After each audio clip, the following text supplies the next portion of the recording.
صلاة الليلة الثالثة من شهر رمضان الخير، وهي هذه الليلة إن شاء الله. ثواب هذه الصلاة عند الله كما تقول الرواية، فتحت له أبواب السماوات. لذلك يقول رسول الله صلى الله عليه وآله: من صلى صلاة الليلة الثالثة من شهر رمضان ناداهم مناد من قبل الله تعالى: ألا أن فلان ابن فلان عتيق الله من النار، وفتحت له أبواب السماوات. ومن قام تلك الليلة فأحياها غفر الله له.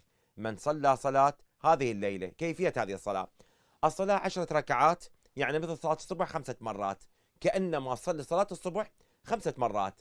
تقرأ في كل ركعة فاتحة الكتاب مرة، و50 مرة سورة التوحيد قل هو الله أحد. أكرر: الصلاة 10 ركعات، تقرأ في كل ركعة فاتحة الكتاب مرة، و50 مرة سورة التوحيد قل هو الله أحد.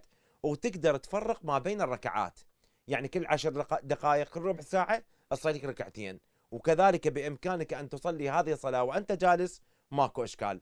والصلاة تصلى ركعتين ركعتين، يعني مثل صلاة الصبح 5 مرات. كل ركعتين فيها نية، تقول: نويت أن أصلي صلاة الليلة الثالثة من شهر رمضان قربة إلى الله.